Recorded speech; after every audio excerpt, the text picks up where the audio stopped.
حمزہ ناصر official Islamic channel کو like subscribe کریں۔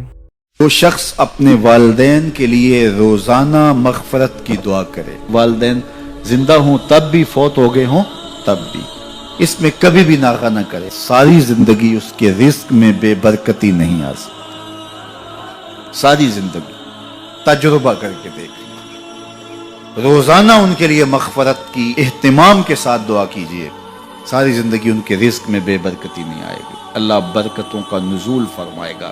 تو خوش نصیب وہ ہیں جو اپنے ماں باپ کی عزت کرتے ہیں، ان کے سامنے اپنے بازو سکیڑ کے رکھتے ہیں اور ان کے معاملات میں، ان کے طرز زندگی میں، ان کے انداز معاشرت میں خوش رہتے ہیں اور انہیں راحت، آسانی اور ان کے لیے محبتیں بچھاتے ہیں، تو اللہ تعالیٰ ان کے لیے آسانیاں پیدا کرتا ہے، رحمتیں پیدا کرتا ہے۔ والدین کے حوالے سے ضرور آپ اور میں دیکھیں کہ ہم سے کوئی کوتاہی سرزد تو نہیں ہو رہی، اور اگر والدین فوت ہو گئے ہیں، انتقال کر گئے ہیں، تو آپ کہیں کہ یہ باتیں ہم نے پہلے سنی ہوتی تو بڑا فائدہ ہوتا، اب تو والدین اس دنیا سے جا چکے ہیں، تو اب ہم ان کی خدمت کیسے کر سکتے ہیں؟ ان کے لیے دعا کریں، ان کی روح بھی آپ سے راضی ہو جائے، ان کے لیے جمعۃ المبارک کے دن سورہ یاسین پڑھے جا کے ان کی قبر پہ، تو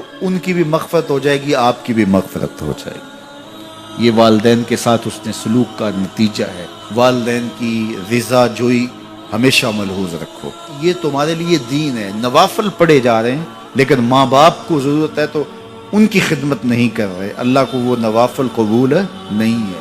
ماں کے قدم دباؤ، باپ کے پاؤں چومو، تو تمہارے نوافلوں سے بہتر تمہیں جب وہ دعا دیں گے، اللہ اپنی رحمتیں تمہارے اوپر نازل کر دے گا، تو ان کی خدمت کرو۔ ایک شخص جہاد کا اذن لینے کے لیے حضور کی خدمت میں آیا، حضور میں جہاد پہ جانا چاہتا ہوں، کتنی بڑی بات ہے، چھٹا رکن ہے اسلام کا، لیکن آقا کریم کیا بولتے ہیں؟ احی والدہ کا، کیا تیرے والدین زندہ ہیں؟ کالا نعم، کہا جی حضور زندہ ہیں۔ کالا ففیہ ما فجاہد، کہا جا ان کی خدمت کر، یہی تیرا جہاد ہے۔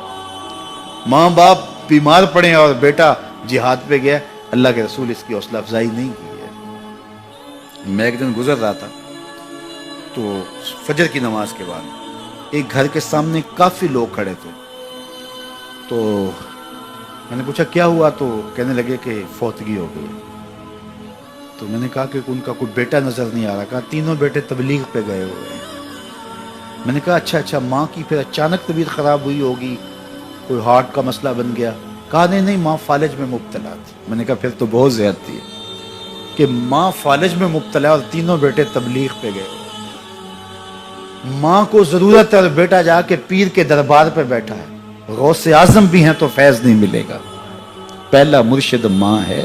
میں بارسلونا کے ایئرپورٹ پہ تھا، تو وہاں کوئی اپنا ہم زبان مل جائے بیرونی دنیا میں تو بڑا اچھا لگتا ہے، تو مجھے لگا کہ ساتھ والے بینچ پہ کوئی ماں بولی بول رہا ہے، تو میں لڑک گیا، تو وہ انڈین پنجاب کے لوگ تھے، تو کہا کہ یہ ہمارا دوست ہے، اس کو ہم الوداع کرنے آئے۔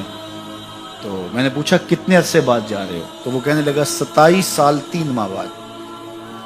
تو مجھے دلچسپی پیدا ہوئی، تو میں نے کہا کہ اتنا عرصہ؟ کہا کہ بس وہ آیا تھا اور ایسا الجھا، کاغذات کا مسئلہ بن گیا، تو اب اللہ نے بہتری کی ہے تو اب جا رہا ہوں۔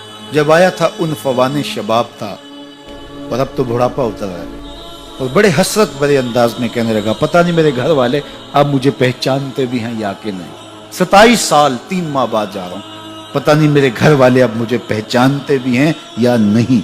میں نے کہا اور کوئی پہچانے یا نہ پہچانے، ماں قدموں کی آہٹ سے پہچان لے گی، یہ میرے پتر کے پیروں کی آواز لگتی ہے۔ تو والدین کی خدمت کریں گے تو سرخرو ہوں گے، ماں باپ کی بے ادبی کریں گے تو کبھی بھی آپ سرخرو نہیں ہوں گے۔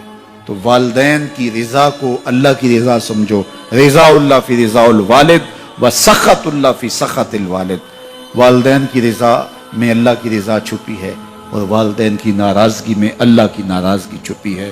جو خوش نصیب اپنے والدین کو راضی رکھے ہوئے ہیں انہیں مبارک دیتا ہوں، اور اگر بدقسمتی سے میرے سننے والوں، دوستوں میں، پیر بھائیوں میں، ملنے والوں میں کسی کے ماں باپ ناراض ہیں تو وہ دیر نہ کرے، بہت جلد ان کو راضی کر لے، ان کی رضا تمہیں دنیا آخرت کی سرخرویاں اور کامیابیاں نصیب کرے گی۔ ایم حمزہ ناصر آفیشیل اسلامک چینل کو لائک سبسکرائب کریں۔